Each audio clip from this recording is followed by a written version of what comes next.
Were you ever that 1 in 1 million? If so, what's your story? I had 8 wisdom teeth, the dentist had never seen anything like it and called the whole office in to marvel at my teeth. Edit, can't find the X-ray but I still have the teeth. Found Shark Boy's cousin. Hey. Thanks for the platinum. My first one. I was struck by lightning while talking on a landline. This was in the early 90s. Lightning struck the telephone line and traveled through the handset to my ear. My parents drove me to the ER. I couldn't talk very well. My brain knew what I wanted to say, but my mouth didn't want to say it. I had a terrible stutter. My doctor told me that I had had a dose of good, old-fashioned electroshock therapy. My speech was normal the next day, but I get a terrible headache whenever a thunderstorm comes through. Edit, Auto Cucumber Edit 2, thank you for the gold. I get a terrible headache whenever a thunderstorm comes through. That's just your brain shouting, stay away from the fucking phone, you, Orionova 89.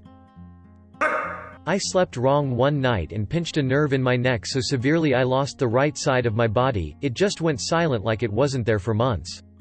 I woke up in the worst pain I've ever experienced and couldn't talk, move or do anything. The doctor thought I was having a stroke. My doctor had never seen a case as severe as mine and it was purely a freak accident. Recovery took months but I have use of my leg and hand again, with some numbness. Other than pain and spasms I'm mostly back to normal. I hate reading stuff like this. If you're not safe lying asleep on a mattress, where are you safe? If it makes you feel better the chances of it happening are smaller than dying in a fire in your sleep. K1 wife is going to make sure we never sleep again. That's basically how I calm myself while taking off on a plane. Relax, your dad drove you to school by car each other day for several years and each ride you were a lot more likely to die than you are right now. Same. I need to calm myself a lot too, my mantra goes like, I am fine with dying. Not sure if this is a blessing or a curse, but I'm an extremely tall human, 7'3", yes really.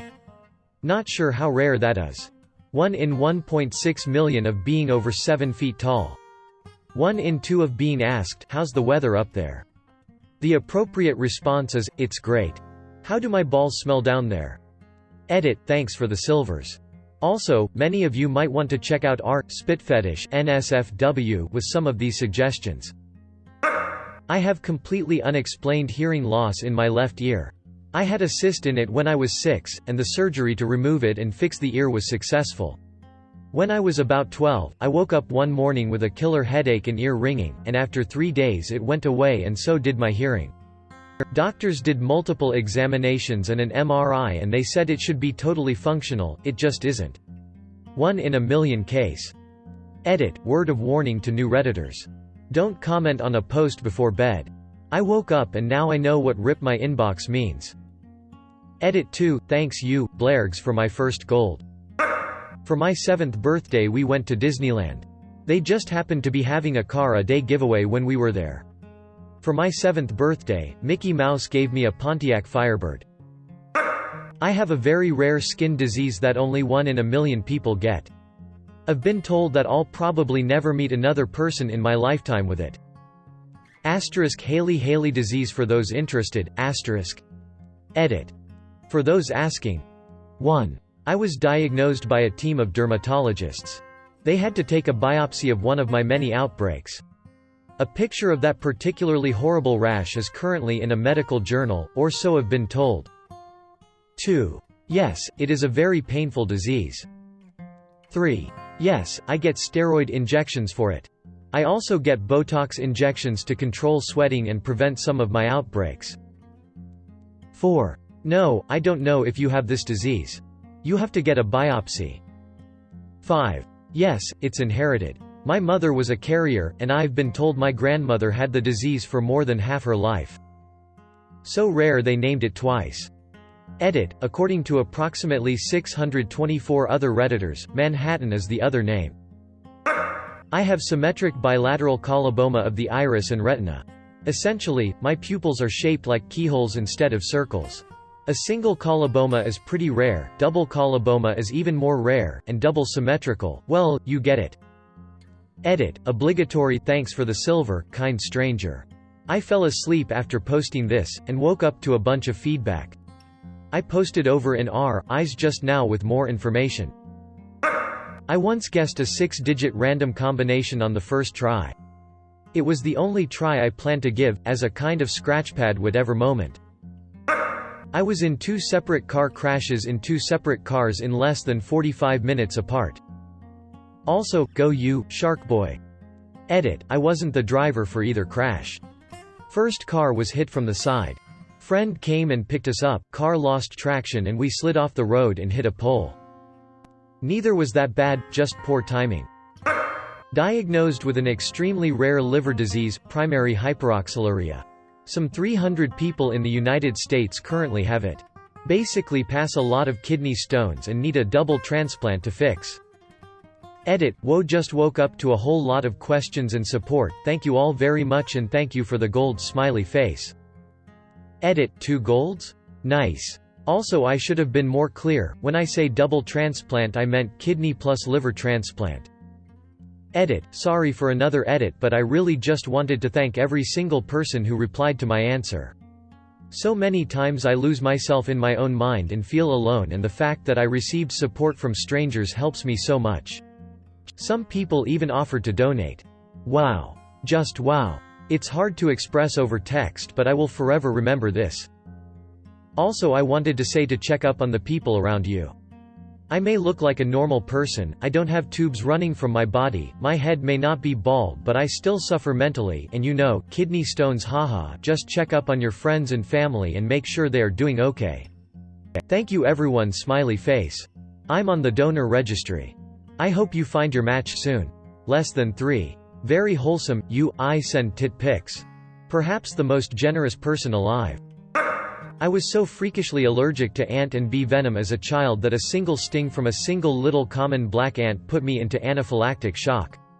When my allergist was preparing to start immunotherapy for me, he found that the in-office lab equipment wasn't sensitive enough to measure the infinitesimally small amount of allergen with which to start my titration, so he had to send a sample of my blood to Johns Hopkins so that their lab could determine how much to give me. I did immunotherapy for several years to reach an immune response level at which it would be safe for me to basically exist in a non-frozen climate. Good news, though, I'm good now. I've had a few run-ins with ants and wasps since my immunotherapy and my body didn't freak out and shut down, and research indicates that if it hasn't done that after this long, I'm probably safe for, maybe forever? I don't have EPI pens and I'm not overly afraid of ants or bees. Edit, woo-ah, overnight response. Thanks for the silver. To answer a few questions. I live in Florida. I am not outdoorsy but stinging things are everywhere. It is, in fact, the Australia of North America. No, my parents would not move me to the frozen tundra to be a nomadic reindeer herder at my behest. Little black ants do, in fact, sting. Several Lasius subspecies have stingers and venom. When an ant bites you, that's using their mandibles and does not deliver venom.